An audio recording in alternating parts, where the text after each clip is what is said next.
Assalamualaikum warahmatullahi wabarakatuh. Welcome back to my channel Millennial Insight Media. Pada video sebelumnya kita sudah membahas tentang kisah Maryam. Di situ saya berkesimpulan bahwa kisah Maryam dalam tradisi Islam maupun dalam tradisi Kristen itu adalah sama. Tidak ada perbedaan esensial di situ. Jadi secara substansi kisah keduanya itu tidak berbeda. Jadi kita berkesimpulan bahwa Maryam dalam tradisi Islam dan Maryam dalam tradisi Kristen itu adalah sosok yang sama, kendati ada perbedaan sudut pandang di antara tokoh Maryam di dalam dua tradisi tersebut. Nah, sekarang kita akan beralih tentang apakah sama kisah Isa atau Yesus di dalam tradisi Islam dan di dalam tradisi Kristen itu. Di sini kita perlu mengulas tentang bagaimana kelahiran dari Nabi Isa atau Yesus Kristus ya, menurut tradisi Islam maupun tradisi Kristen. Kelahiran Isa atau Yesus Kristus dalam keyakinan atau sudut pandang tradisi Islam dan Kristen itu sejatinya adalah sama. Di situ ada titik temu bahwa dari tradisi Islam dan tradisi Kristen sepakat Isa atau Yesus itu lahir tanpa seorang ayah. Artinya bahwa Maria atau Maryam dalam melahirkan Yesus itu dalam kondisi perawan. Nah, sebagaimana dijelaskan di dalam sudut pandang Islam, yaitu dalam Quran surat Maryam ayat 20 dan Quran surat Al-Anbiya ayat 91. Di dalam Quran surat Al-Anbiya ayat 91 di situ dijelaskan wallati ahsanat farjaha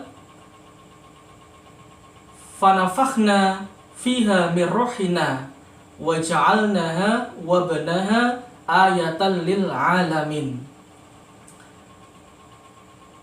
Maksud ayat itu atau artinya ialah wallati ahsanat farjaha, dan ingatlah kisah Maryam yang telah menjaga kehormatannya. Jadi dhamirha itu maksudnya kembalinya kepada Maryam dari kata farjaha, kehormatannya. Fanafakhna fiha min ruhina, dan kami, Allah telah meniupkan ruh kami ke dalam tubuh Maryam.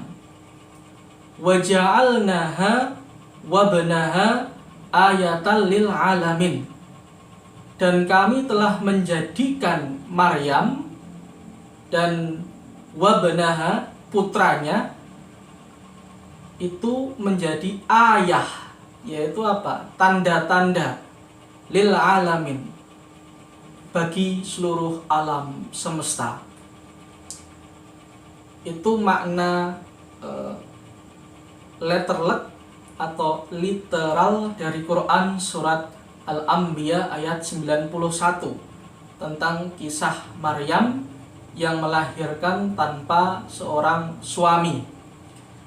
Dijelaskan pula dalam sudut pandang agama Kristen, yaitu di dalam Alkitab Matius pasal 1 ayat 18 dan juga Lukas pasal 1 ayat 34 sampai 35. Di situ dijelaskan bagaimana proses kelahiran dari Yesus Kristus dari seorang perawan Maria. Artinya apa? Dalam tradisi Islam dan dalam tradisi Kristen sepakat bahwa Isa atau Yesus itu lahir tanpa seorang ayah atau Maria dalam kondisi perawan. Kendati di dalam Alkitab, dalam tradisi Kristen disebutkan bahwa Maria itu sudah memiliki tunangan bernama Yusuf. Lalu bagaimana sejarah tentang awal mula kelahiran dari Isa atau Yesus? Jadi baik dalam tradisi Islam maupun dalam tradisi Kristen itu sepakat bahwa Isa atau Yesus itu lahir di Bethlehem. Kendati memang ada yang berpendapat lain bahwa Isa atau Yesus itu lahir di Nazaret. Tetapi secara garis besarnya ada kesepakatan antara sejarawan Muslim dan Kristen yang sepakat bahwa Isa atau Yesus lahir di kota Bethlehem dan dibesarkan di kota Nazaret. Nabi Isa atau Yesus itu lahir sekitar antara tahun 6 sebelum Masehi sampai tahun 4 sebelum Masehi. Di masa Kekaisaran Romawi, pada waktu itu di era kepemimpinan Herodes Agung di Palestina. Di dalam tradisi Kristen disebut pada waktu itu ketika Yesus lahir terjadi peristiwa pembunuhan banyak bayi laki-laki yang dilakukan oleh Raja Herodes Agung. Karena Raja Herodes pada waktu itu khawatir tahta kekuasaan rajanya itu akan digulingkan oleh seseorang yang disebut sebagai Mesias atau Raja Yahudi pada waktu itu. Sehingga dibuatlah suatu rencana untuk membunuh banyak bayi laki-laki pada waktu itu. Disitulah Yusuf dan Maryam hijrah dari Palestina ke Mesir untuk menghindari peristiwa tersebut. Dan mereka kembali ke Palestina setelah Raja Herodes Agung wafat. Gitu. Jadi di dalam tradisi Kristen itu juga disebutkan bahwa Yesus bersunat ketika usianya genap 8 hari. Nah, itu adalah kisah dari Yesus atau Nabi Isa. Di dalam tradisi Islam disebutkan bahwa kisah kelahiran Nabi Isa itu sudah dipenuhi dengan mukjizat. Ya, salah satunya yaitu ketika masih bayi, Nabi Isa diberi mukjizat oleh Allah bisa berbicara layaknya orang dewasa. Di situ ada peristiwa ketika Maryam dituduh oleh kaumnya itu sebagai wanita yang tidak bermoral. Ya, karena melahirkan seorang anak tanpa bersuami. Dan di dalam cerita tersebut disebutkan Maryam meminta kepada kaumnya yang menuduh itu untuk berbicara langsung kepada anaknya yang masih bayi. Dan disitulah terjadi mukjizat bahwa Nabi Isa pada waktu masih bayi bisa berbicara, untuk menjelaskan apa yang sebenarnya terjadi ya kepada kaumnya pada waktu itu, bahwa dirinya itu hanyalah utusan Allah, seorang nabi, seorang rasul yang kelak nanti akan diutus kepada kaumnya, yaitu Bani Israel pada waktu itu. Nah, kisah Isa berbicara ini atau mukjizat Nabi Isa berbicara ketika waktu bayi ini tidak dijelaskan di dalam literatur Injil Perjanjian Baru. Jadi kisah ini hanya ada di dalam sudut pandang atau keyakinan umat Islam. Ada juga yang berpendapat bahwa sosok Isa dan Yesus itu adalah dua orang yang berbeda. Hal itu bisa dilihat dari dua penyebutan yang berbeda antara Isa dan Yesus. Apakah benar semacam itu? Mari kita uji nalar tersebut. Kita harus objektif bahwa kata Yesus itu harus kita tempatkan ke bahasa aslinya atau bahasa ibu dari Yesus Kristus. Nah, bahasa ibu dari Yesus itu ialah bahasa Ibrani dan bahasa Aram. Di dalam bahasa Ibrani, Yesus itu lebih dikenal dengan nama Yeshua. Nah, di dalam bahasa Aram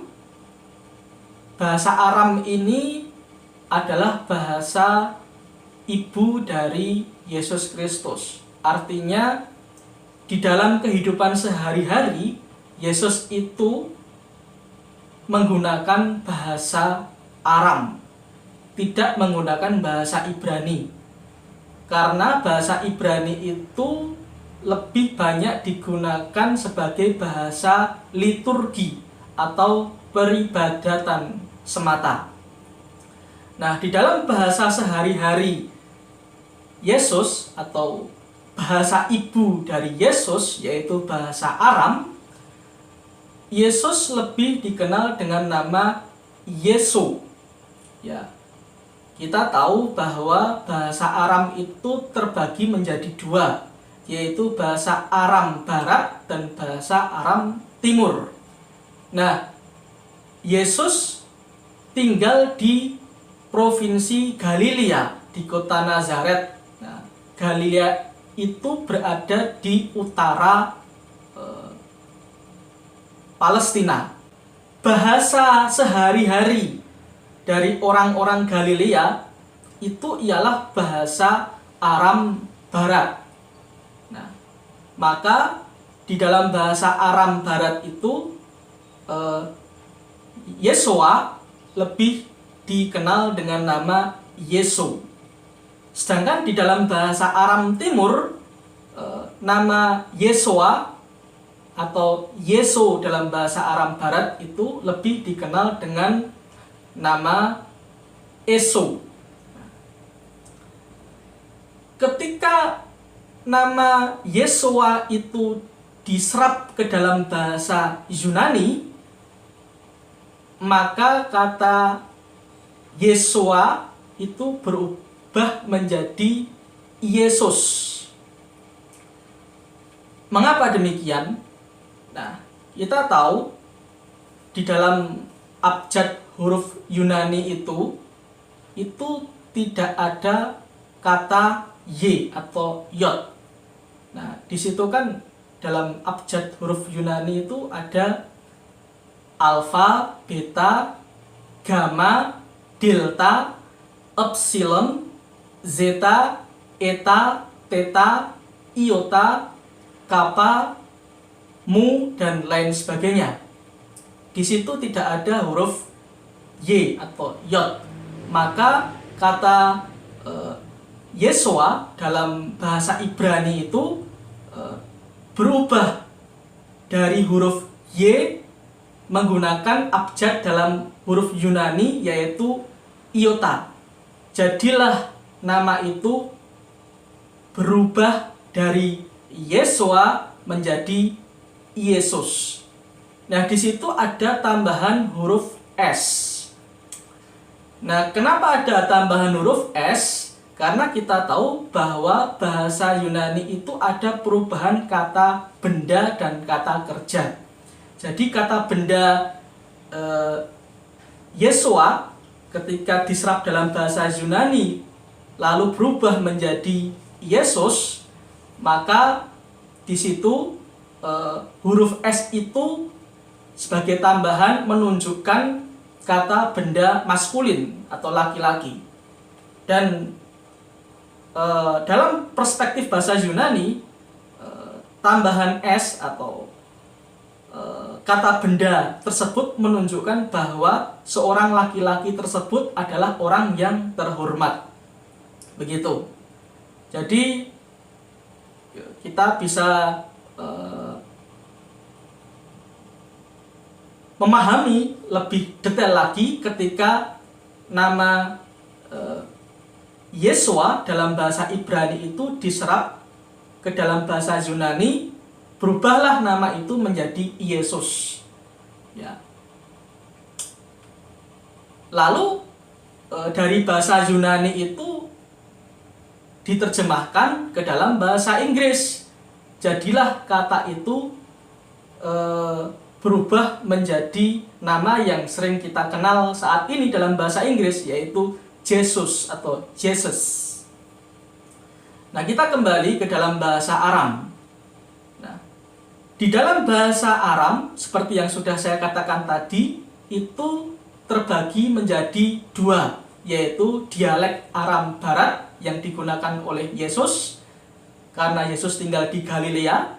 Lalu ada juga dialek Aram Timur. Nah, dialek Aram Barat itu lebih dikenal dengan sebutan Yesu. Sedangkan dialek Aram Timur itu lebih dikenal dengan nama Eso. Nah, mengapa di dalam bahasa Arab itu berubah menjadi Isa? Ada kemungkinan bahwa bahasa Arab itu terpengaruh atau menyerap dari bahasa Aram Timur, yaitu yang tadinya kata Eso dalam bahasa Aram Timur diserap ke dalam bahasa Arab berubah menjadi Isa. Nah, di dalam bahasa Aram Timur, Yesus itu dikenal dengan nama Eso Mesiha. Lalu diserap ke dalam bahasa Arab menjadi Isa Al-Masih. Kata O dalam Eso itu berubah menjadi A. Karena apa? Kita tahu bahwa vokal bahasa Arab itu terdiri dari 3, yaitu yang pertama fathah, dhammah, dan kasroh. Tidak ada vokal O di situ.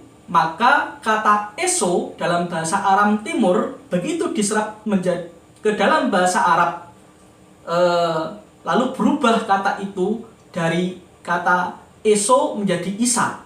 Huruf O berubah menjadi A, karena memang tidak ada vokal O di dalam bahasa Arab. Kendati demikian, orang-orang Arab yang beragama Kristen atau yang disebut sebagai Al-Masihiyun itu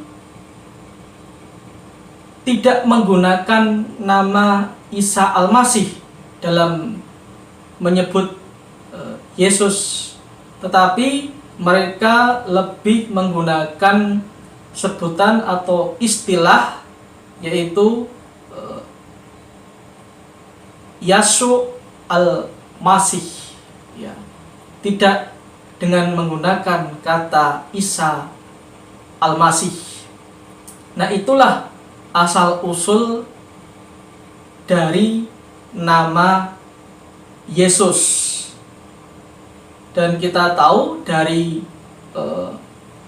penyebutan nama-nama yang berbeda tersebut itu sebetulnya merujuk pada satu orang yang sama, yaitu Isa atau Yesus. Nah, kita harus maklumi hal itu karena lidah setiap bangsa itu berbeda-beda. Ada yang menyebut Yesus itu sebagai Yesus, Yosua, Yesu, Eso, bahkan Isa.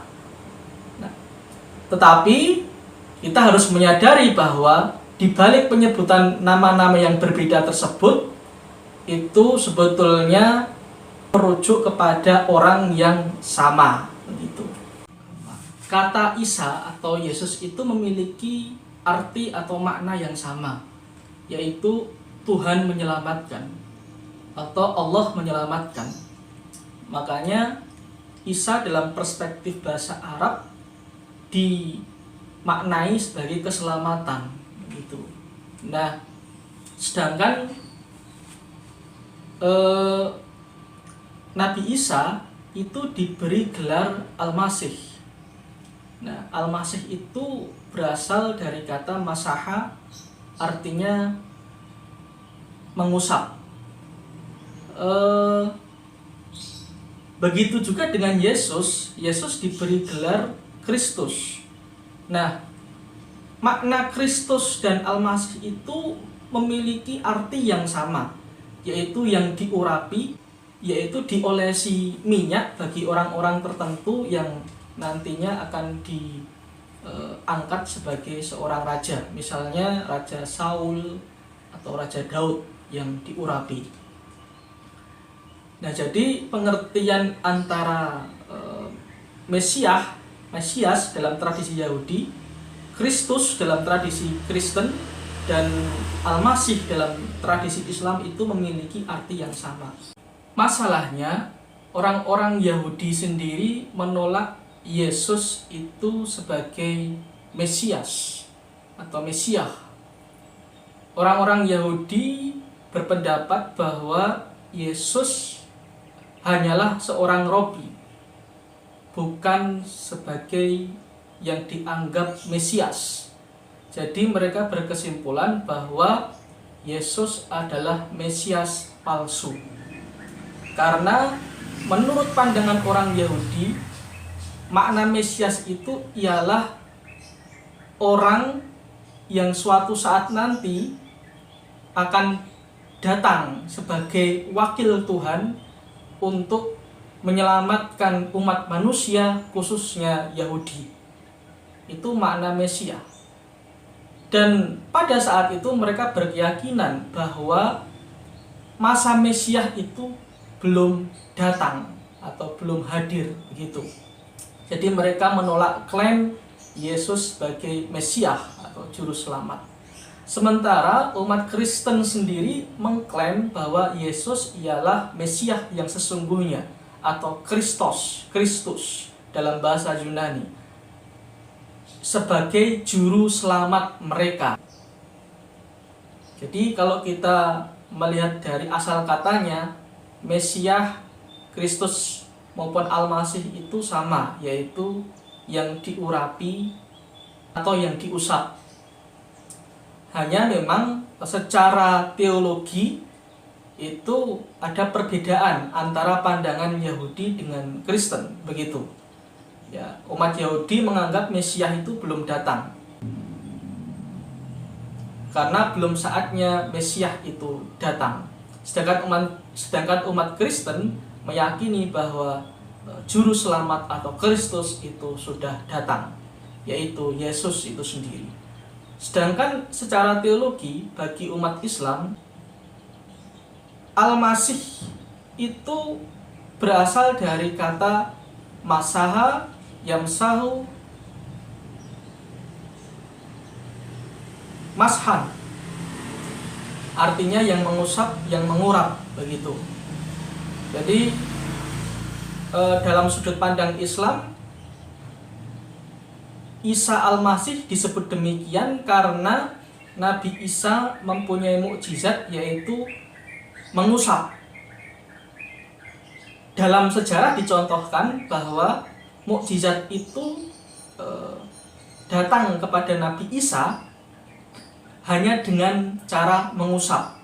Seperti Nabi Isa mengusap orang yang mati lalu hidup kembali, mengusap orang yang buta lalu dia dapat melihat kembali, dan Nabi Isa juga mengusap orang yang berpenyakit kusta sehingga dia dapat sembuh kembali. Nah, rangkaian-rangkaian tersebut dalam teologi Islam itu disebut sebagai mukjizat dari Nabi Isa alaihissalam. Makanya dalam Islam Isa dinamai sebagai Al-Masih karena ada rangkaian-rangkaian peristiwa semacam itu. Nah, itu adalah pengertian Al-Masih atau Kristus dilihat dari sudut pandang tiga agama samawi. Lalu bagaimana terkait dengan kapan Yesus itu lahir? Di dalam tradisi Islam, Nabi Isa tidak diketahui kapan beliau lahir. Sedangkan di dalam tradisi Kristen disepakati oleh sebagian besar umat Kristen bahwa Yesus lahir pada tanggal 25 Desember. Makanya pada hari itu dinamakan sebagai hari perayaan Natal bagi umat Kristen. Natal itu artinya ialah hari lahir. Ya. Orang-orang Kristen setiap kali merayakan Natal dengan berbahasa Inggris mereka mengucapkan Merry Christmas. Sedangkan dalam bahasa Prancis Natal itu diucapkan dengan Joyeux Noël. Selamat Natal bagi orang Kristennya Joyeux Noël aux Chrétiens. Sedangkan orang-orang Jerman mengucapkan selamat Natal itu ialah Frohe Weihnachten. Selamat Natal bagi orang Kristen ya Frohe Weihnachten an die Christen. Nah, itu adalah pengucapan Natal dari berbagai bahasa. Nah, sekarang kita mengulas apakah semua umat Kristen itu sepakat bahwa Yesus dilahirkan pada tanggal 25 Desember. Tentunya kalau kita melihat realitasnya bahwa tidak semua umat Kristen itu sepakat bahwa Yesus lahir pada tanggal 25 Desember. Sebagai contoh, umat Kristen Ortodoks Timur itu justru mereka merayakan Natal pada tanggal 7 Januari. Ya.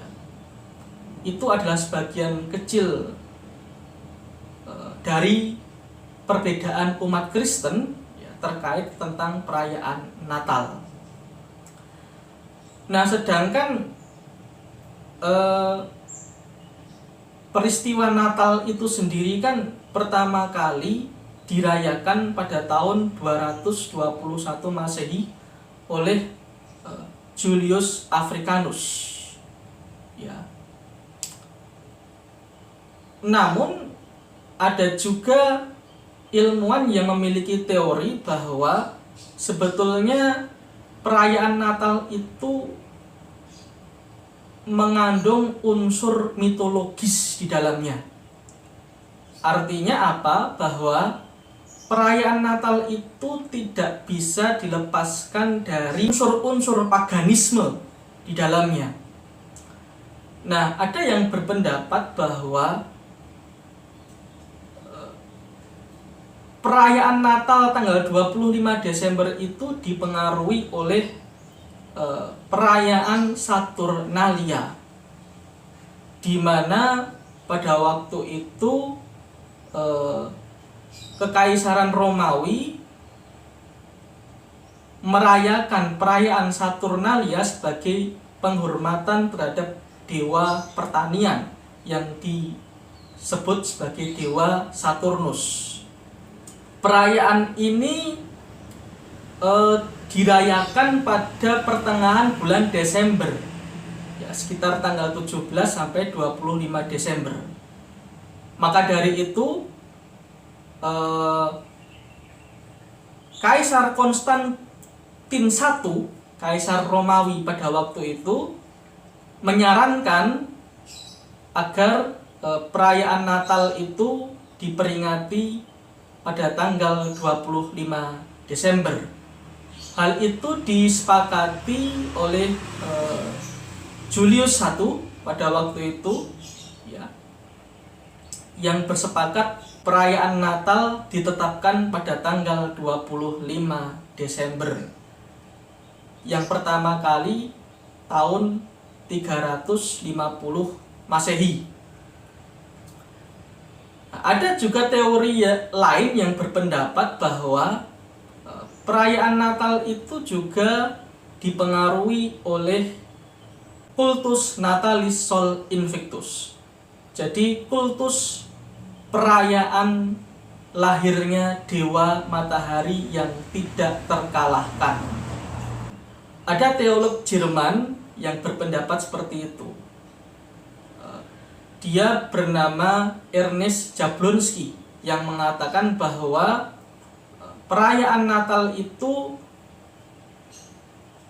terpengaruh dari perayaan lahirnya dewa matahari yang tidak terkalahkan atau kultus Natalis Sol Invictus. Namun banyak ilmuwan dari umat Kristen membantah teori-teori tersebut, bahwa jauh sebelum adanya perayaan dewa matahari, peristiwa Natal itu sudah dirayakan oleh umat Kristen awal pada waktu itu, yaitu abad pertama dan abad kedua Masehi. Nah, terkait dengan adanya peristiwa pemujaan benda-benda langit tersebut, itu berasal dari masa Mesopotamia kuno. Jadi pada saat itu mereka menganggap bahwa benda-benda langit tersebut memiliki unsur kemahakuasaan, karena benda-benda langit itu sangat berpengaruh bagi kehidupan umat manusia. Nah, maka dari itu mereka menetapkan bahwa setiap satu hari itu menyembah satu dewa dari benda langit tersebut. Nah, di situ ada dewa-dewa yang dianggap maha kuasa dari benda-benda langit seperti dewa matahari, dewa rembulan, dewa Mars, Jupiter, Saturnus, dan seterusnya. Makanya unsur-unsur mitologis tersebut sebetulnya masih berpengaruh sampai saat ini. Misalnya kita tahu bahwa hari Minggu itu bahasa Inggrisnya ialah Sunday. Artinya ialah hari matahari. Hari Minggu itu berasal dari praktik penyembahan satu Tuhan satu hari di era Mesopotamia kuno pada waktu itu. Makanya seiring berjalannya waktu, maka unsur-unsur mitologis tersebut dihilangkan atau demitologisasi, sehingga hari-hari tersebut hanya sebagai penunjuk waktu biasa begitu. Jadi sudah dihilangkan unsur-unsur mitologisasinya. Nah, itu adalah sejarah di mana Yesus pada tanggal 25 Desember itu dilahirkan. Lalu bagaimana tentang peristiwa penyaliban Isa Al-Masih atau Yesus Kristus? Di sini ada dua perbedaan keyakinan tentang penyaliban Isa atau Yesus Kristus. Pertama, dalam pandangan Islam. Dalam pandangan Islam jelas menolak dan menyangkal bahwa Nabi Isa alaihissalam itu disalibkan atau meninggal di tiang gantung salib. Jadi di dalam Quran surat An-Nisa ayat 157 sampai 158 di situ dijelaskan, wa qaulihim inna qatalnal masiha ibna Maryam Rasulullah wa ma qataluhu wa ma salabuhu walakin subbiha lahum. Jadi di situ dijelaskan bahwasanya mereka berkata, orang-orang Yahudi telah membunuh Isa putra Maryam. Tetapi dibantah oleh Allah, mereka tidak membunuhnya dan mereka tidak menyalibnya. Tetapi yang disalib itu adalah orang yang diserupakan oleh Isa. Subbiha lahum, yang diserupakan. Jadi di dalam peristiwa itu, di situ juga dijelaskan bahwa orang-orang yang menyalib itu dalam keraguan-raguan bahwa yang disalib itu apakah benar Nabi Isa atau bukan. Nah, tetapi perlu ditegaskan bahwa Islam itu tidak menolak atau tidak menyangkal bahwa memang ada peristiwa penyaliban. Jadi sudah dijelaskan dalam Al-Quran, peristiwa penyaliban itu memang betul-betul terjadi, begitu. Tetapi yang dipersoalkan, siapakah yang disalib pada waktu itu? Orang yang wajahnya diserupakan oleh Nabi Isa. Jadi orang yang disalib itu ialah orang yang mirip Nabi Isa. Jadi bukan Nabi Isa itu sendiri yang disalib. Nah, menurut beberapa riwayat, yang disalib itu ialah orang yang diserupakan wajahnya Nabi Isa bernama Yudas Iskariot. Yudas Iskariot itu adalah salah satu dari 12 murid Nabi Isa alaihissalam. Yang menjadi titik perbedaan antara umat Islam dan umat Kristen itu bukan peristiwa penyaliban itu sendiri, tetapi yang membedakan ialah siapa yang disalib di tiang gantung salib itu. Bagi umat Islam, yang disalib itu ialah orang yang wajahnya itu diserupakan dengan Nabi Isa. Keyakinan umat Kristen, yang disalib itu ialah ya Nabi Isa itu sendiri atau Yesus Kristus. Begitu. Jadi titik perbedaannya di situ. Dan di ayat 158 Quran surat An-Nisa dijelaskan barrofa'allahu ilaihi. Kemudian Allah mengangkat Isa ke hadiratnya. Ya. Jadi kata rofa'a, diangkat itu bermakna dinaikkan, ya. Dinaikkan ke langit oleh Allah dalam rangka untuk menyelamatkan Nabi Isa itu di peristiwa di mana Nabi Isa pada waktu itu akan dibunuh di tiang salib. Dalam perspektif Islam, semua umat Islam sepakat bahwa yang meninggal di tiang gantung salib itu bukanlah Nabi Isa atau Yesus, tetapi orang yang diserupakan wajahnya dengan Nabi Isa. Banyak riwayat menyebut dia bernama Yudas Iskariot. Yudas Iskariot ini juga salah satu murid dari Yesus atau Nabi Isa yang dianggap berkhianat. Atau ada juga yang menganggap Yudas itu bukanlah orang yang berkhianat, tetapi justru orang yang berjasa, begitu. Karena telah merelakan dirinya untuk diserupakan wajahnya mirip dengan Nabi Isa pada waktu itu. Ada riwayat yang mengatakan seperti itu. Ya. Jadi di dalam pendapat Islam, Yudas Iskariot itu ada yang menyebut dia memang orang yang berkhianat, ada juga yang menyebut dia orang yang soleh atau orang yang berjasa, begitu.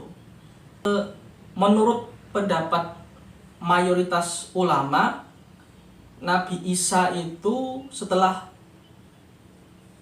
diselamatkan oleh Allah, beliau lalu diangkat oleh Allah, ya. Hal ini juga dijelaskan di dalam Quran surat Ali Imran ayat 55 yang berbunyi Idz qalallahu ya Isa inni mutawaffika wa rafi'uka. Dan ketika Allah itu mewafatkan dan mengangkat Nabi Isa alaihissalam. Jadi ada perbedaan tafsir terkait dengan kata mutawaffika itu tadi, ya. Ya, menurut sebagian umat Islam bahwa Nabi Isa itu memang belum wafat dan sekarang masih berada di langit, dan kelak nanti menjelang hari kiamat Nabi Isa akan diturunkan ke bumi, begitu. Ya, sebetulnya makna diangkat itu juga ada perbedaan tafsir, ya. Ada perbedaan pendapat di kalangan ulama. Ada yang berpendapat bahwa Nabi Isa betul-betul diangkat secara roh dan jasmaninya, begitu. Diangkat di langit. Dan sampai sekarang Nabi Isa masih hidup. Dan kelak nanti ketika menjelang hari kiamat, Nabi Isa diturunkan kembali ke dunia ini. Itu keyakinan umat Islam sampai sekarang semacam itu. Nah, tetapi perlu juga kita ketahui bahwa ada juga yang berpendapat kata diangkat itu bermakna bukan diangkat secara fisik dan ruhnya, tapi diangkat dalam arti ditinggikan derajatnya oleh Allah Subhanahu wa taala. Dan kata wafat, mutawaffika, menurut sebagian ulama, mayoritas ulama, bahwa Nabi Isa itu diangkat, wafat itu karena diangkat, ya, diangkat oleh Allah ke langit. Jadi tidak dimaknai secara letterlek wafat dalam arti meninggal dunia, itu tidak, tetapi wafat dalam arti diangkat, baik ruh dan jasadnya itu ke langit. Jadi mayoritas ulama berkesimpulan bahwa Nabi Isa sampai sekarang masih hidup. Tetapi kita juga tidak memungkiri ada perbedaan pendapat, ya, terutama ketika memaknai kata mutawaffika, wafat. Allah telah mewafatkan Nabi Isa itu. Menurut tafsir Buya Hamka, lalu ada juga tafsir Al-Manar dari Muhammad Abduh dan Rosyid Ridho, dan juga pendapat dari Mahmud Syaltut bahwa Nabi Isa betul-betul meninggal, begitu. Jadi kata mutawaffika itu dipahami secara letterlek, secara tekstual. Wafat itu betul-betul Nabi Isa wafat secara jasmani dan rohani. Nah, itu adalah perbedaan pendapat di antara ulama. Jadi tidak semua ulama itu sepakat bahwa Nabi Isa itu masih hidup dan sekarang berada di langit, begitu. Nah, ternyata ada juga ulama yang berpendapat bahwa Nabi Isa memang sudah wafat seperti manusia pada umumnya. Nah, melalui penafsiran kata mutawaffika itu tadi. Nah, itu adalah pendapat para ulama terkait dengan wafatnya Isa Al-Masih. Lalu bagaimana dengan perspektif Kristen? Dalam perspektif Kristen jelas bahwasanya Yesus telah disalib dan meninggal, wafat, begitu. Jadi tujuan Yesus disalib itu menurut keyakinan umat Kristen yaitu sebagai penebus dosa bagi seluruh umat manusia.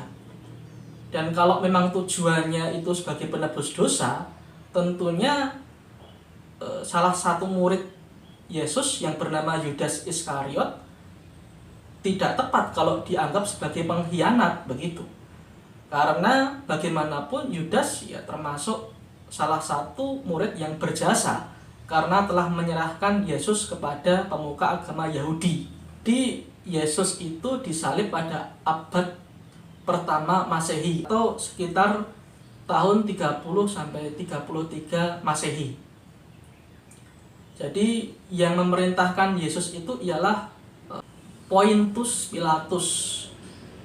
dia adalah gubernur Romawi pada waktu itu. Dia memerintahkan Yesus disalib karena memang ada ada laporan dari pemuka agama Yahudi, ya, yang menuduh Yesus itu hanya mengarang saja, ya, hanya membual bahwasanya Yesus adalah seorang Mesias atau Raja Yahudi. Nah, orang-orang Yahudi itu tidak percaya dengan klaim Yesus begitu sebagai Mesias atau sebagai Raja Yahudi. Pada waktu itu para pemuka agama Yahudi sepakat untuk melaporkan kepada Pontius Pilatus itu tadi.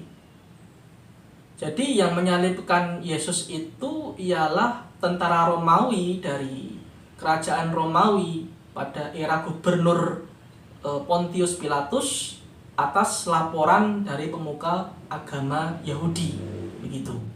Yesus disalib di sebuah bukit yang bernama Bukit Golgota atau tempat tengkorak.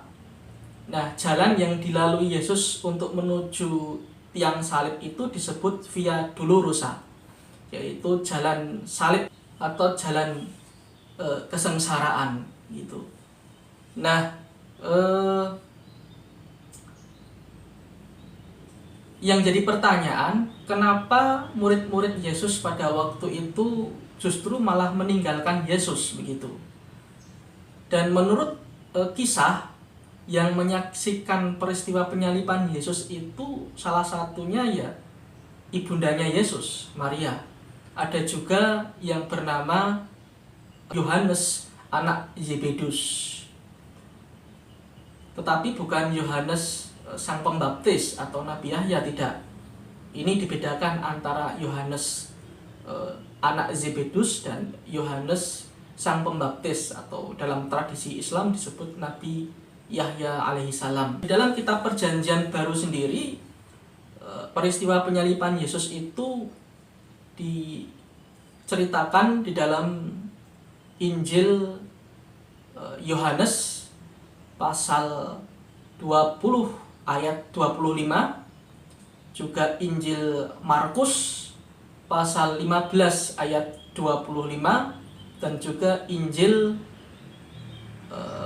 Matius pasal 27 ayat 45. Di situ diceritakan tentang proses penyaliban Yesus yang gantung salib oleh pasukan Romawi pada waktu itu.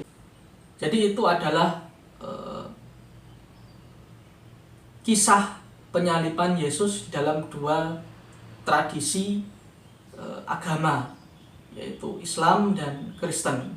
Apabila Islam menolak bahwa yang disalib itu ialah Nabi Isa, sedangkan umat Kristen mempercayai bahwa yang disalib itu benar-benar Nabi Isa atau Yesus Kristus. Jadi di sini saya berkesimpulan bahwa Yesus dalam tradisi Kristen maupun Nabi Isa alaihissalam dalam tradisi Islam itu merujuk pada orang yang sama. Adapun terkait dengan perbedaan nama baik Yesus maupun Isa itu hanyalah perbedaan dari sudut pandang bahasa saja. Kata Yesus itu merupakan serapan dari bahasa aslinya, yaitu bahasa Ibrani dan bahasa Aram. Di dalam bahasa Ibrani, Yesus dikenal dengan nama Yesua. Sedangkan dalam bahasa Aram Barat, Yesus dikenal dengan nama Yesu. Bahasa yang digunakan oleh Yesus di dalam kehidupan sehari-hari ialah bahasa Aram Barat, karena dia tinggal di daerah Galilea. Nah, terkait dengan nama Isa, itu terpengaruh dari bahasa Aram Timur yang mengenal Yesus dengan sebutan Eso. Nah, jadi bahasa Aram itu terbagi menjadi dua, yaitu bahasa Aram Barat dan bahasa Aram Timur. Yesus dalam kehidupan sehari-hari itu menggunakan bahasa Aram Barat sebagai bahasa ibu atau bahasa lisan atau komunikasi. Yang kedua, yaitu baik dalam tradisi Islam maupun dalam tradisi Kristen sama-sama meyakini bahwa Yesus atau Isa itu adalah seorang yang lahir tanpa ayah. Proses kelahiran Yesus dalam sudut pandang Kristen maupun Nabi Isa dalam sudut pandang Islam itu ada titik temu, yaitu sama-sama meyakini bahwa Nabi Isa atau Yesus lahir tanpa seorang ayah. Yang ketiga terkait dengan sosok Maria atau Maryam, itu juga merujuk pada orang yang sama, begitu. Hal ini sudah saya jelaskan dalam video sebelumnya terkait dengan Maria atau Maryam dalam sudut pandang Islam maupun dalam sudut pandang Kristen. Di situ saya berkesimpulan bahwa Maria atau Maryam adalah sosok yang sama, begitu. Yang ketiga ialah baik sejarawan Islam maupun sejarawan Kristen sepakat bahwa Yesus atau Nabi Isa lahir di Palestina, tepatnya di Bethlehem. Kendati memang ada perbedaan pendapat apakah Nabi Isa atau Yesus itu lahir di kota Nazaret atau Bethlehem. Sebelumnya umat Islam dan umat Kristen itu meyakini bahwa Yesus atau Nabi Isa itu ada secara historis. Jadi memang betul-betul sosok Isa atau Yesus itu betul-betul ada. Bukan dongeng, bukan legenda dan lain sebagainya. Sosoknya betul-betul ada secara historis. Namun ada perbedaan sudut pandang atau keyakinan terkait dengan keberadaan Isa atau Yesus itu sendiri. Dalam sudut pandang Islam, Isa itu ialah sebagai nabi dan rasul utusan Allah. Sedangkan dalam sudut pandang Kristen, Yesus itu ada sebagai juru selamat, sebagai orang yang akan menebus dosa umat manusia. Kita tahu bahwa dalam konsep Kristen ada konsep yang dinamakan dengan dosa waris, begitu. Yang berikutnya yaitu tentang wafatnya Isa Al-Masih. Dalam sudut pandang Islam, ada perbedaan pendapat apakah Nabi Isa itu benar-benar wafat atau hanya diangkat ke langit. Nah, mayoritas ulama meyakini bahwa Nabi Isa tidak wafat dalam arti sesungguhnya. Nabi Isa hanya diangkat di langit dan kelak nanti akan diturunkan kembali ke dunia menjelang hari kiamat. Jadi kata mutawaffika yang ada dalam Al-Quran itu, yatawaffa, yaitu wafat, itu tidak diartikan dengan makna harfiahnya. Tidak diartikan secara letterlek. Tetapi saya mengutip pendapat dari Hasan Al-Basri. Beliau memiliki 3 makna terkait dengan kata yatawaffa itu tadi. Yang pertama yaitu wafat dalam arti yang sebenarnya. Yang kedua wafat dalam arti tidur atau pingsan. Yang ketiga wafat dalam arti diangkat. Nah, mayoritas ulama meyakini bahwa Nabi Isa tidak wafat secara jasmani ataupun rohani, tetapi wafat dalam arti diangkat oleh Allah atau diselamatkan oleh Allah ke langit. Dan kelak nanti ketika menjelang kiamat, beliau diturunkan kembali. Nah, ada juga ulama yang berpendapat bahwa Nabi Isa benar-benar wafat dalam arti yang sebenarnya. Pendapat ini dipegang oleh Rashid Ridho, Muhammad Abduh, ada juga Mahmud Syaltut dan lain sebagainya begitu.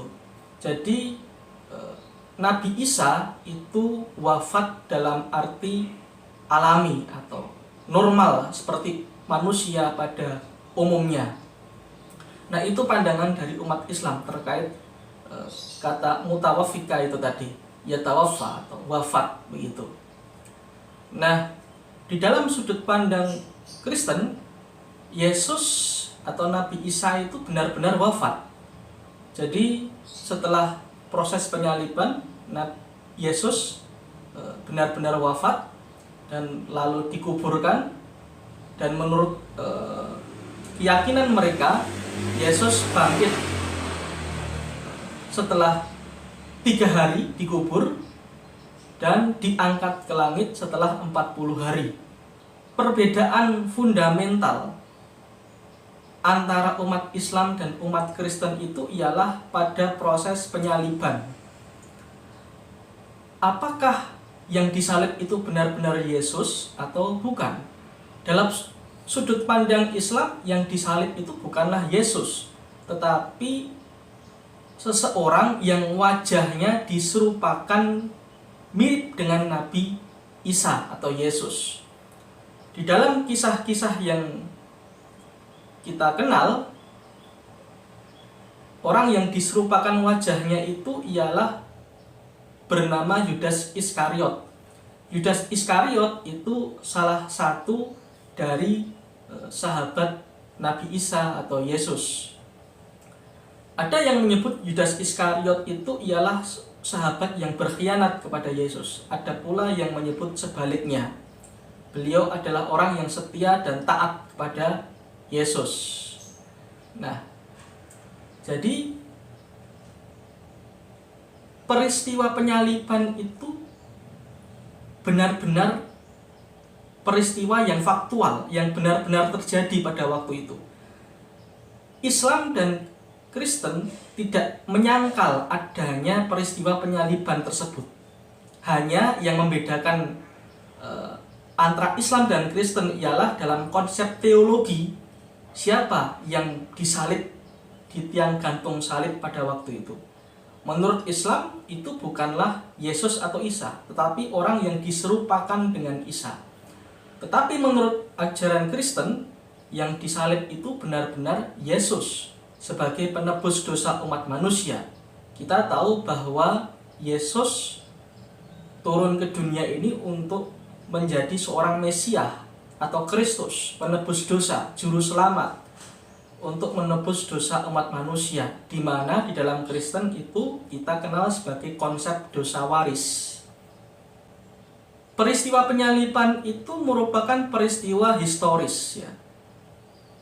Ada banyak sumber-sumber sejarah yang mengkisahkan tentang peristiwa penyaliban tersebut, ya.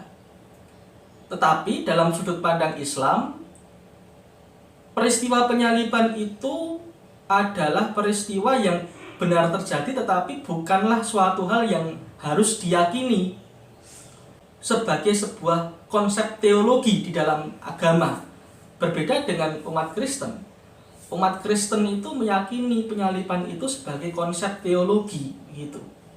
Nah, karena apa? Ya, karena memang tujuan Yesus itu disalib menurut pandangan ajaran Kristen begitu. Sedangkan Islam, peristiwa penyaliban itu ya hanya peristiwa sejarah biasa begitu. Bukan termasuk unsur teologi. Namun dalam sudut pandang Islam, yang disalib itu bukanlah Nabi Isa, melainkan orang lain yang diserupakan wajahnya dengan Nabi Isa.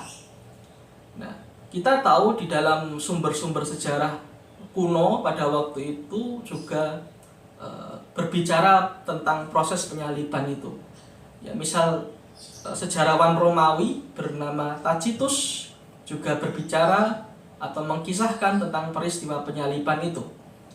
Ada juga sejarawan Yahudi bernama Flavius Josephus yang juga mengkisahkan tentang peristiwa penyaliban tersebut. Kisah-kisah yang mereka ungkapkan itu ditulis setelah Yesus meninggal kira-kira 50-100 tahun dari meninggalnya Yesus, begitu.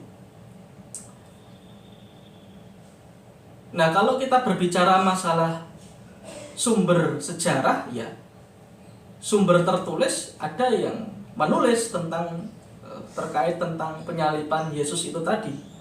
Ya, penulis-penulis dari sekitar abad pertama Masehi yang berbicara tentang penyaliban Yesus, begitu. Nabi Isa dan Yesus sendiri juga dalam sudut pandang Islam